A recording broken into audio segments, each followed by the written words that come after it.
सभी हरि भक्तों को जय श्री हरि। आज हम लेकर आए हैं पाप मोचनी एकादशी व्रत की पूजन विधि, इसके नियम, कथा और महत्व।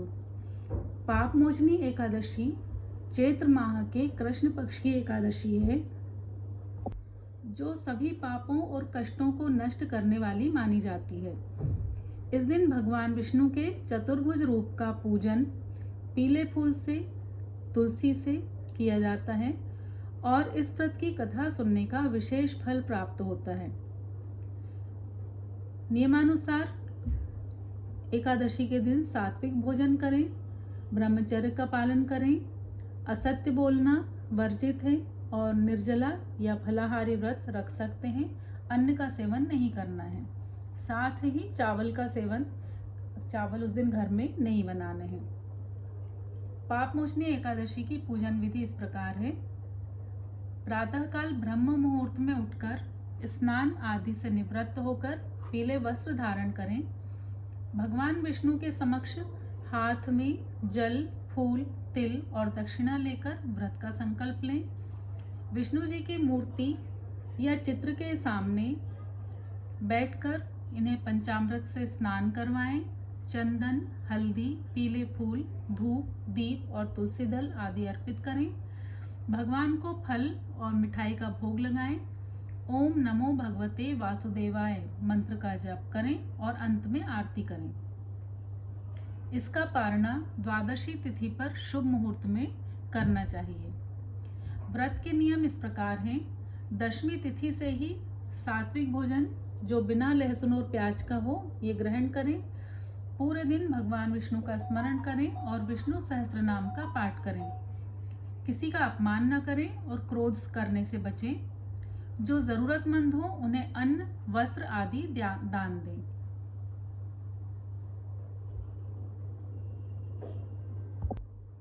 कुछ लोग निर्जला व्रत भी रखते हैं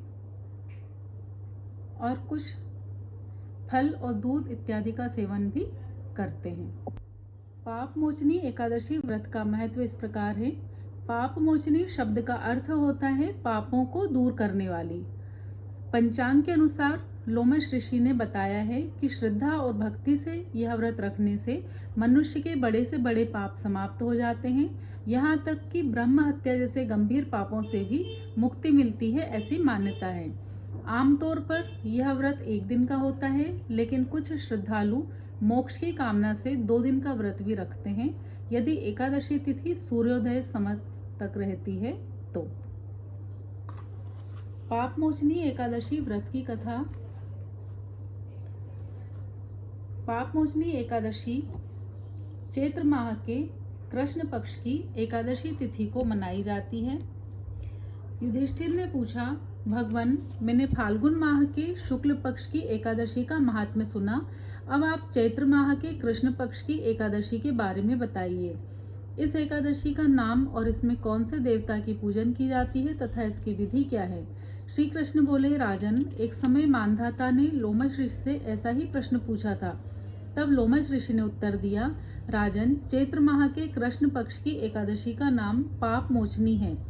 इस व्रत के प्रभाव से मनुष्यों के अनेक पाप नष्ट हो जाते हैं। इसकी कथा इस प्रकार है। प्राचीन समय में चैत्ररथ वन में अप्सराएं निवास करती थीं। वहां हर समय वसंत रहता था। उस वन में एक मेधावी नामक मुनि तपस्या करते थे। वे शिव भक्त थे। एक दिन मंजुघोषा नामक एक अप्सरा उनको मोहित करने के लिए सितार बजाकर मधुर मधुर भजन गाने लगी, गीत गाने लगी। उस समय शिव के शत्रु अनंग कामदेव भी शिव भक्त मेधावी मुनि को जीतने के लिए तैयार हुए।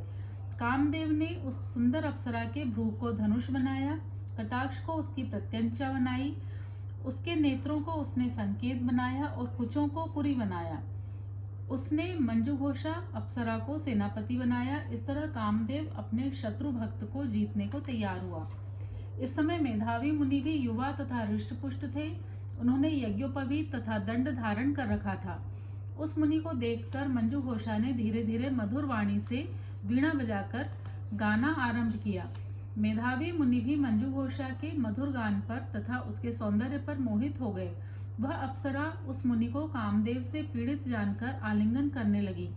वह मुनि उसके सौंदर्य पर मोहित होकर शिव रहस्य को भूल गए और काम के वशीभूत होकर शिव रहस्य को भूल गए और काम के वशीभूत होने के कारण उन्हें दिन और रात्रि का कुछ भी ध्यान न रहा।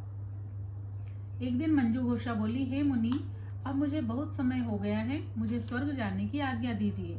मेधावी बोले, सुंदरी, तुम तो आज संध्या को आई हो, अभी प्रातः काल तक ठहरो। अप्सरा बोली, हे मुनि, आपकी रात्रि तो बहुत लंबी है, अब आप सोचिए कि मुझे आपके पास आए कितना समय हो गया है। उस अप्सरा के वचनों को सुनकर मुनि को ज्ञान प्राप्त हो गया और समय का विचार करने लगे। जब रमण करने के समय का प्रमाण 57 साल 7 माह 3 दिन ज्ञात हुआ तो वह उस अप्सरा को काल का रूप समझने लगे। वह क्रोधित हुए और तप का नाश करने वाली उस अप्सरा की ओर देखने लगे। उनके अधर कांपने लगे और इंद्रियां व्याकुल होने लगी। तब मुनि उस अप्सरा से बोले, हे दुष्टा, मैंने मेरे तप को नष्ट करने वाली, अब तू मेरे श्राप से पिशाचिनी हो जा। तू महान पापिनी और दुराचारिणी है, तुझे धिक्कार है। उस मुनि के श्राप से वह पिशाचिनी हो गई। तब वह बोली, हे मुनि, अब मुझ पर क्रोध को त्याग कर प्रसन्न हो जाइए और इस श्राप का निवारण कीजिए।